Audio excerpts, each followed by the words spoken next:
राम साथियों, हर हर महादेव। तो कैसे हो भाई लोगों? खैर, उत्तराखंड में तो आजकल उथल पुथल चल रही है। बारिश का तो है ही, लेकिन उससे ज्यादा बवंडर है पंचायत चुनाव का। पंचायत चुनाव एक अवसर है आम जनता के पास अपने क्षेत्र की जो बागडोर है उसे एक योग्य हाथों में सौंपने की।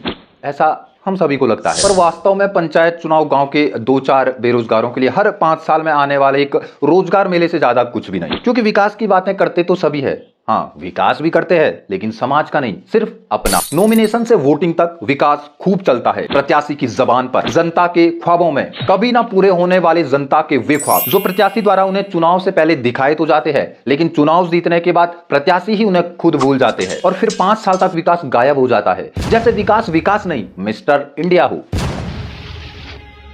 अरे जुगल, मैं तो आईने में भी दिखाई नहीं दे रहा। अरे रुपए आप वापिस आ गए। मैं दिखाई दे रहा हूँ ना, ये देख, मैं फिर दिखाई दे रहा हूँ। विकास दिखता भी है तो नेताओं के कोठी बंगले और महंगी कारों में। आम जनता तक आते आते विकास अपना दम तोड़ देता है भ्रष्ट नेताओं की गोद में। हमारा नेता कैसा हो, शराब पिलाने वाला हो। ये जो लोकसभा विधानसभा चुनाव होते हैं ना, सिर दर्द है चुनाव आयोग और राजनीतिक पार्टियों का। जनता का सिर दर्द है त्रिस्तरीय पंचायत चुनाव। गांव में परिवार नहीं 8 और प्रत्याशी उठ जाते हैं 60। वोट एक, प्रत्याशी अनेक, किसे दें किसे न दें, मतदाता परेशान। सारे प्रत्याशी मतदाता के पीछे ऐसे पड़ जाते हैं जैसे रानी मधुमक्खी के पीछे बाकी सारी मधुमक्खियां। यदि मतदाता अपना मतदान क्षेत्र के विकास प्रत्याशी की योग्यता के आधार पर करता तो चयन करता आसान होता, लेकिन यहां मतदाता की स्थिति कुछ कुछ महाभारत के अर्जुन के जैसे है। अर्जुन अधर्म के विरुद्ध लड़ना तो चाहता है, लेकिन साला भाईचारा बीच में आ रहा। मतदाता भी विकास के नाम पर वोट देना तो चाहता है, लेकिन ससुरा फिर वही भाईचारा बीच में आ रहा। भाईचारे से याद आया, कल मेरा चचेरा भाई मुझे फोन कर रहा, कह रहा कि इस बारी मैं उठाऊं प्रधानी के लिए तो तेरा फुल सपोर्ट चाहिएगी। मैं कहा ठीक है, कर लूंगा तेरा सपोर्ट, पर करूं क्यों? तेरा भाई नहीं है तू मेरा। अच्छा हुआ कॉल पे था, सामने नहीं, वरना 2 चांटे खाने थे इसने मेरे। चाचा का लड़का होगा अपनी जगह। भयंकर यहाँ भाईचारे के चक्कर में गांव का विकास अवरुद्ध हो गया। मैं पूछ रहा हूँ भाई, प्रधान बन के क्या दोगे तुम गांव को? क्यों बनाए तुम्हें प्रधान? और बंदा कह रहा है भाई नहीं हूं मैं तेरा।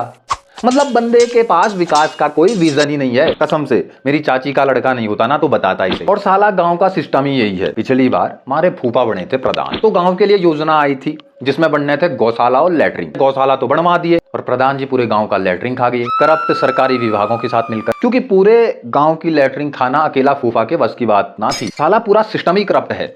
जिस ऑफिसर के पास में करप्शन की शिकायत लेके गया, कह रहा जल्दी काम हो जाएगा, बस थोड़ा लक्ष्मी लगेगी। मैं कहा ठोकता हूं फूफा जी पे आरटीआई। मम्मी गुस्सा गई कि कोई जरूरत नहीं है एक्टिविस्ट बनने की, पूरे गांव में किसी को कोई मतलब नहीं, हम क्यों अपने पारिवारिक संबंध बिगाड़ें। मैं कहा परिवार की बात नहीं है, बात है गांव के विकास की। फूफा होंगे घर में, प्रधान जी ठहरे गांव के मुखिया जो काट रहे हैं गांव वालों का हुतिया। अब बस बहुत हुआ मम्मी, अब नहीं सुनने वाले आपकी। नहीं मतलब आप क्यों इतना पर्सनल ले रहे हो? गांव की सार्वजनिक लैट्रिन के लिए फाइल कर रहे हैं हम आरटीआई, फूफा जी के पर्सनल टट्टी घर पे नहीं। और प्रॉब्लम सिर्फ माँ में नहीं है, पूरा गांव चुप रहा ये जानते हुए भी कि प्रधान लैट्रिन खा गया, सिर्फ इसलिए कि भाईचारा खराब ना हो जाए। और यहाँ भाई जी पूरे गांव का चारा लपेट के बैठे हैं। मैं कहा फूफा जी खुदा से नहीं गाय से तो डरो, भतीजे से नहीं आरटीआई से तो डरो। फूफा कहने लगे कौन करेगा मेरे पे फाइल आरटीआई? तू तो मेरा भतीजा है ना, करके दिखा, अनऑफिशियली रुला दूंगा तेरी बुआ को।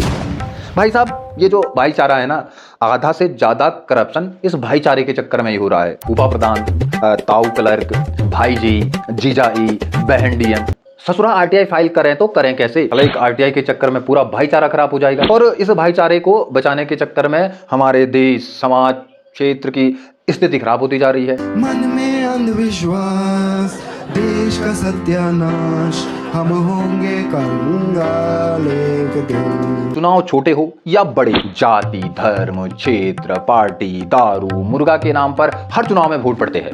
दिक्कत तब होती है जब ऐसे वोटरों की संख्या ज्यादा हो जाती है और अयोग्य व्यक्ति जीत जाता है, जिससे कि हमारे देश समाज का विकास अवरुद्ध हो जाता है। खैर जैसा भी है सही है, ये लोकतंत्र है यानी कि जनता की सरकार, और जिस सोच की प्रजा होगी वैसी ही वो राजा चुनेगी और उसी सोच के अनुपात में उस समाज का विकास होगा। जनता समझदार होगी तो एक समझदार और योग्य प्रत्याशी को चुनेगी, जिससे बेशक समाज विकास की ओर अग्रसर होगा। यदि जनता जाति धर्म क्षेत्र दारू पैसा मुर्गा देकर अपना मतदान करेगी तो एक भ्रष्टाचारी प्रत्याशी को जिताएगी, जिससे कि समाज बर्बादी की ओर अग्रसर होगा। आम जनता से मैं कहूंगा कि भाई दारू मुर्गा पैसा सब खाओ, दबा उठा के खाओ, 1 2 3 क्या जितने प्रत्याशी है उतने प्रत्याशियों से खाओ, लेकिन अपना मतदान करो विकास के नाम पर। ये एक तमाचा होगा भ्रष्टाचार प्रत्याशियों के गाल पर। मतदाता ये ना सोचिए कि वोटिंग एक दिन का खेल है, आपके एक वोट की कीमत है अगले 5 सालों तक। तो क्या आपके क्षेत्र के भविष्य के 5 साल इतने सस्ते हैं कि आप दारू, पैसा, जात धर्म के नाम पर इसे बेच रहे हो? सिंपल सी बात यह है कि मतदान के वक्त जातिवाद, धर्मवाद, क्षेत्रवाद, पार्टीवाद, इन सब चीजों को हटा के विकासवाद को वोट दें, एक ईमानदार प्रत्याशी को वोट दें। यही बात जब मैं ताऊ जी को बता रहा था तो ताऊ जी कहने लगे भाई ईमानदार तो कोई भी नहीं है, एक तू ही लग रहा है ईमानदार, भाई तू ही उठ जा प्रधानी के लिए, गांव सुधर जाएगा।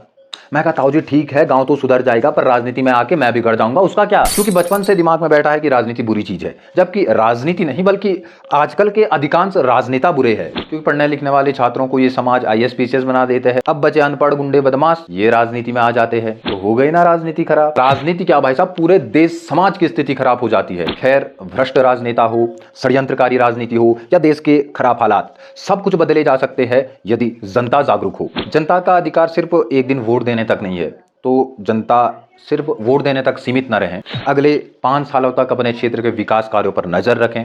कहीं भ्रष्टाचार होता नजर आए तो उसका विरोध करें, जन आंदोलन करें। जनता की सबसे बड़े हथियार सूचना का अधिकार यानी कि RTI का प्रयोग करें। और एक बात हमेशा याद रखें कि ये लोकतंत्र है यानी कि जनता की सरकार। यदि सरकार जनता के लिए काम नहीं कर रही तो लात मार के फेंको ना भाई साहब ऐसी सरकार को। इन द लास्ट सरकार जनता के लिए है, जनता सरकार के लिए नहीं।